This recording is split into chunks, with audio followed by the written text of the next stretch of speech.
Morning, guys. Welcome to Coffee Chat. Well, guys, I'm not out back outside because it's just a bit too windy and a bit too cold for me to be out there having just getting over a massive flu. And I'll tell you what, I'm glad to be back, to be sure. Boy, I'll tell you, you get wiped out, you get overly tired, you get busy, and boy, do you set yourself up for getting really sick. And so that's kind of what happened to Judy and I. We were just like busy along like that. Took off, went to DC, had an amazing time there, met up with some folks from the community here. You guys are just absolutely fabulous and really enjoyed it. But then we started coming home and almost immediately started to feel like just really down and, just not good at all. And then it just even got worse and on until we finally just kind of like, hit the hump and started to, get better, started to feel a little better. Now, hey, here we are, we're back again. But now they told us it had nothing to do with this old dealie right here. It was actually kind of like a seasonal flu, but I'll tell you what, did it ever wipe us out? Anyway, not going outside just yet until I'm 110% and able to do it out there. But I'll tell you, boy, are we seeing some activity in this space this morning. Hokey doodle. Got Bitcoin out there, went up to what? 49,950, just shy of cracking that 50,000 mark. And of course, now we're seeing some people taking some profit off the table, but not too much. We're still over 49,500, at least last I looked. Another thing to note on that is the DXY. Now the DXY is like what, at like, $1.04, somewhere in there.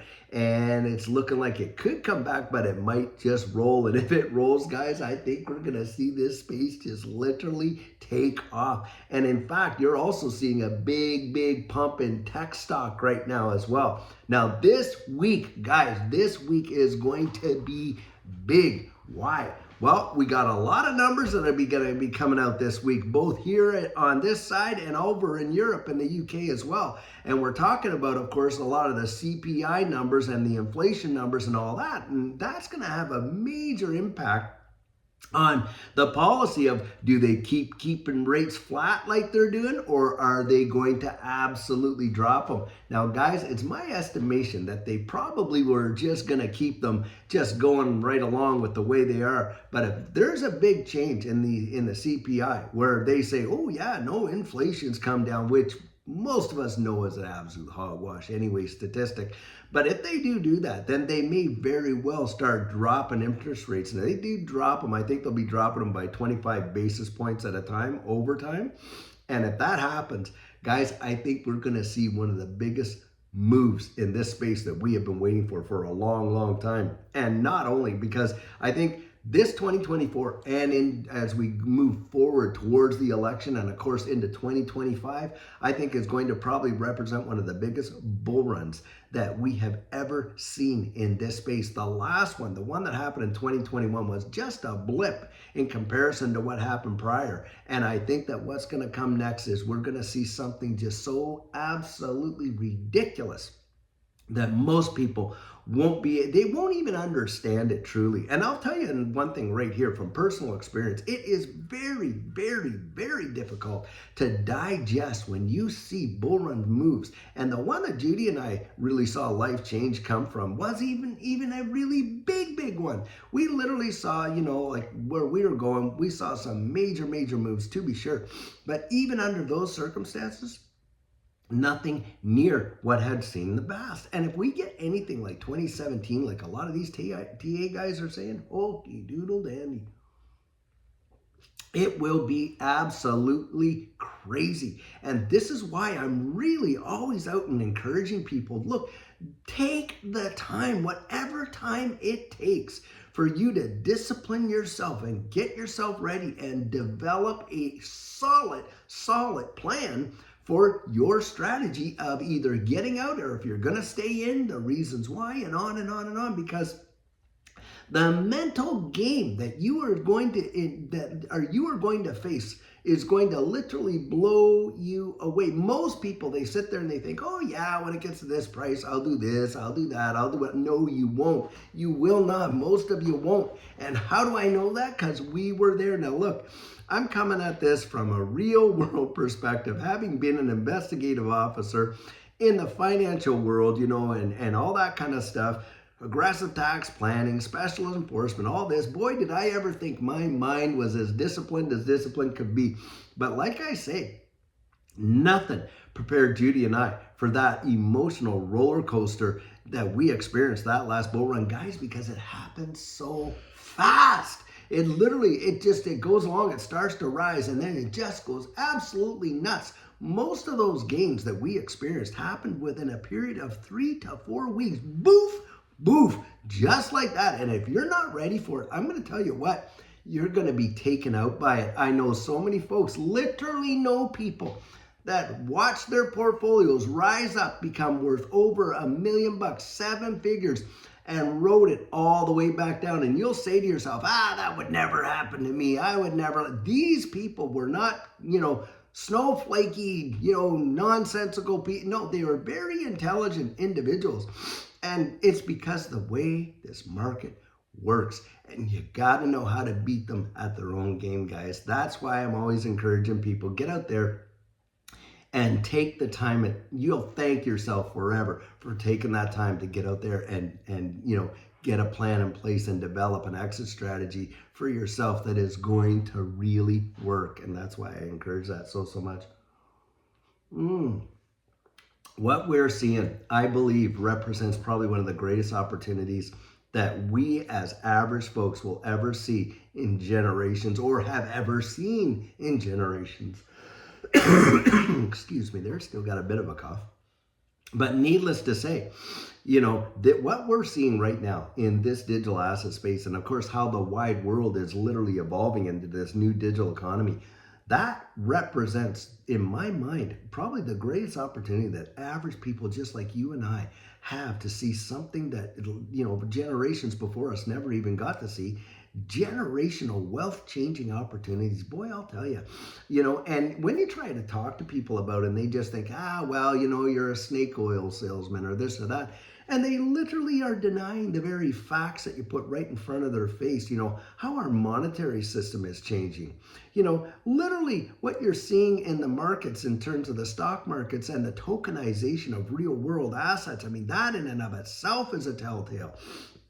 I always bring up the Depository Trust and Clearing Corp. Now, if you don't know who they are, you go investigate the Depository Trust and Clearing Corp, because trillions of dollars of transactional volume every day goes through this organization when it comes to trading and markets around the world. They themselves have adopted blockchain technology to facilitate those transactions. And guess who they went with? They went with R3 Corda, and R3 Corda literally uses XDC and XRP to facilitate instant settlement. That's a fact, Jack. And you watch and see all of the stuff that's going on. In fact, the DMCC out there in Dubai, and go investigate who they are, they're tokenizing gold, for goodness sakes. And so now we got all these ETFs and everything like that where, if you want to have a taste in these markets, those ETFs, by the way, spot ETFs have to hold the underlying asset, don't they? And what are we watching? Well, we're watching Bitcoin really see some absolute, initially, of course, there was that sell-off from the Grayscale Bitcoin Trust and all that, because those guys were holding on to that for so long without any kind of off-ramps, and they saw some tremendous percentage gains. So, of course, a lot of us expected to see something like that because these guys weren't going to sit on all those profits the way they were. Well, now look what's happening. Well, you're back up there to pretty near $50,000. Guys, I'm telling you, I believe it deep down. And Judy and I, we are heavily, invested in this. And I mean, that's just the way we've done our research, we've done our due diligence, we feel the confidence in it, and we're ready to ride it all the way, like I say, to Jupiter and beyond. I kid you not, I do believe that this is going to represent such a tremendous opportunity. But boy, some exciting times to look forward to this week with these numbers coming out and various things happening and stuff like that. And don't be surprised, guys, if you start to hear hints of various connections and relationships between some of these organizations like Ripple and some other ones over here on the state side. I think you're going to be absolutely amazed at what's about to happen here, and most folks are genuinely going to miss it. That is a sad reality. But even those that have got their toes in there, you got to be strategic. You got to get out there. Don't let this opportunity pass you by, and literally watch yourself go all the way up and potentially coming all the way back down. And I know it doesn't make sense that happens, but it does. And guys, it happens practically every single market cycle. Absolutely zero doubt. You watch and see. It'll happen this time too. And there will be those that will see tremendous gains, and they'll ride it all the way up and they'll ride it all the way back down. Not with intention. They don't plan on doing that, but because they failed the plan, they plan to fail. That's what it comes down to. Well, anyway, guys, I hope you're having an absolutely amazing start to your week on this Monday morning. I know I am, and can't wait to get out there. Got to interact with guys. Listen, I haven't been able to get to those emails due to being off, kind of like, those laid waste there. But now that we're feeling better and getting ourselves back in gear, we'll be hitting those emails again and stuff like that. So if you wrote me, don't worry, I'm going to get back to you. And by the way, having said that, check your spam folders for whatever reason. I don't send out, email spams or any of that kind of stuff. I only respond to emails we receive. But needless to say, sometimes our replies will end up in the spam boxes and things like that. So just make sure if you're waiting for an email response from me, check in there. You might see something in there. But until later on today, guys, have a fabulous one and take care.